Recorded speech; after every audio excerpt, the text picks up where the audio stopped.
You're watching Swipe. Coming up on this week's show. Changing the way children learn in the classroom. How many phones does Prince Andrew have? I sit down with the Duke of York. And Agent 47 is back in our Games Review. Welcome to Swipe. This week we've come back to school. Education has evolved a lot since I was a kid. In those days, no one in my class had ever heard of the internet, let alone virtual reality.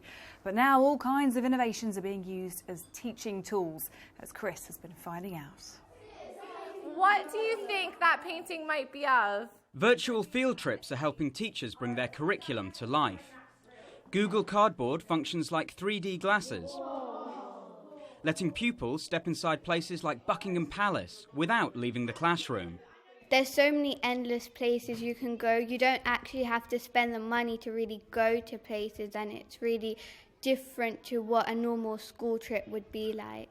It's really a good experience for even if someone might not be able to see it again, that they can see places that only really the most privileged people can go. It actually looked really royal, like I was actually there, I could sit on the throne, but I wasn't actually sitting on the throne. I found that really, really cool. This primary school in East London is one of the first in the country to trial the tech as an educational tool. To use the kit, you download an app to your phone and then hook it up to the headset. The teacher then acts as the tour guide, highlighting points of interest on the corresponding tablet. Try and count. Look for lions.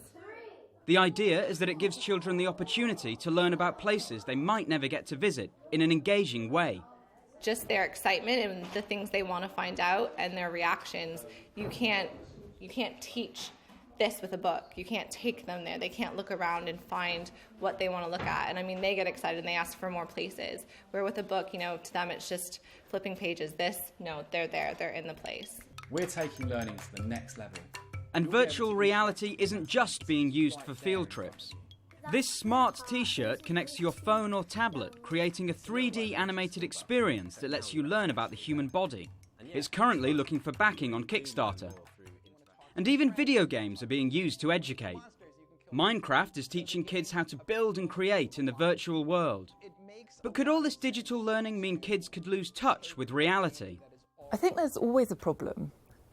As soon as you have something new, that people get sucked into it and they forget where they are and they forget what life's all about. Life is all about really engaging with the real world. And if we're not teaching children that, then that's going to be a problem for them as they grow up. Technology like this doesn't intend to replace real-life experiences. But if expensive school outings are not an option, it might provide an immersive alternative. Chris Creegan, Sky News. You're watching Swipe. Still to come, how techie is Prince Andrew? But first, here's a roundup of some of this week's other tech news. Pilots have called for testing to find out what would happen if a drone hit a passenger plane. It follows 23 near misses in the past 6 months, including 12 where there was a serious risk of collision. They say although research has been done into the effects of bird strikes, little is known about the potential hazards caused by drones. Mark Zuckerberg and Jeff Bezos are now among the top 10 richest people in the world. That's according to Forbes magazine. Facebook's revenue surge and strong Amazon sales mean the tech billionaires climbed to 5th and 6th place on the chart. Bill Gates, who's topped the list for 17 of the past 22 years, is still number 1. A project on Kickstarter is hoping to solve your mixed device charging woes. You know what I mean, you've got Android and Apple kit but need different chargers for each. The creators of the LM cable say it's the world's first iOS and Android common connector. Cat lovers, look what launched on Indiegogo this week. Cat's Pad is essentially a food and water dispenser that links up to your phone so you can feed your pet even when you're not home. The makers are raising money to be able to make the device in commercial quantities. Stay with us. In a moment, we'll be on the streets of Manhattan. Now, it's not often we get to hear about how techie members of the royal family are. But this week, I got to sit down with Prince Andrew. He's a big fan of start-up businesses. I met him at an event in London for entrepreneurs ahead of next week's Pitch at Palace event for startups. In 2008, we had the financial crisis. 2009, 2010, the world stopped. We needed to find a way of investing in the future and to create those opportunities for entrepreneurs and young people. And we came up with the term accelerant. So do what a member of the royal family is supposed to be good at, which is bringing people together, putting them into a set of circumstances where you can bring some people who need other people, and other people don't realise that they have a need and need to be brought together. So you're helping bring people together, help them to network, helping them to meet mentors, and we look at the mentor side, the distribution side, and the supply chain side by bringing the right audience to hear from the selected group of 42 start-up businesses, or businesses but they're start-up. Pitch at Palace. For Pitch at Palace. Do you consider yourself to be quite techie? I wouldn't describe myself as particularly techie. I am what I would describe as an early adopter. An early adopter? And what do you mean by that? In the sense that I will adopt new technology probably sooner and earlier than some people would. I mean, you have the sort of standard graph, and I'm at this end of it, which is the early adopter of the technology. And do you have a phone? Are you allowed your own phone? That's an interesting question. I am allowed my own telephone, believe it or not. Do you have any favourite apps? Do you have the Sky News app? I have a smartphone or two, and I have a number of applications that I use, but that's not really the point. It's about how we use that technology and how we make that technology work for us. Have you got any favourite gadgets at home? I know more than anybody else, and probably certainly no less than anybody else. What advice would you have for somebody watching this right now who's got an idea and wants to become an entrepreneur and set up a startup? The answer is that they should give it a go.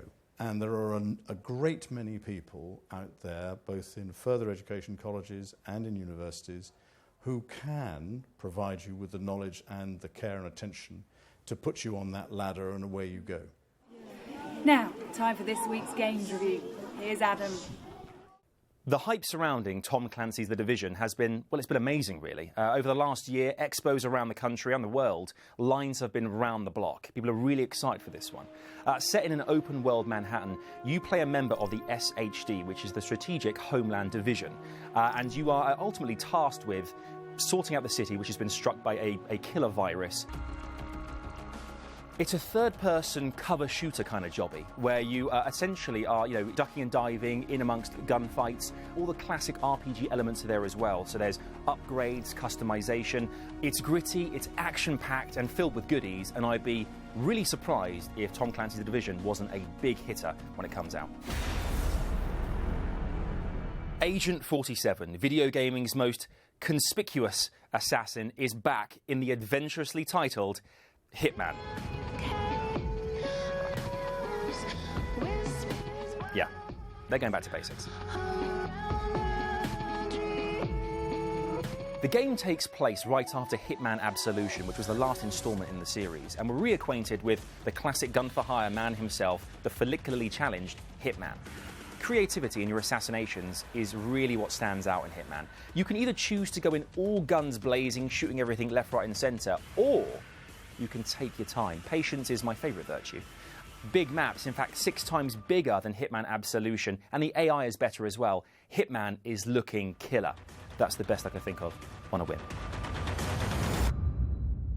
It's been a decade since The Legend of Zelda Twilight Princess first hit the GameCube, and here we are 10 years later, once again playing this ageless adventure, and it is looking bigger and better than ever. Now the Wii U version has a fresh lick of paint, and we jump back into Link's adventure as he tries to reclaim the light spirits in the Twilight, bringing Hyrule back together again, all whilst playing as a wolf. It's Zelda, just go with it. It's a classic Zelda installment which has introduced amiibo gameplay and really made the most out of the controller for the Wii U as well, with maps and new features and new items that you can use in the game. It's time to get back on the horse and go grab us some rupees. Well, that's it for this week. Take a look at Sky News on mobile and iPad for all the latest tech stories throughout the week. See you again next time. Bye-bye.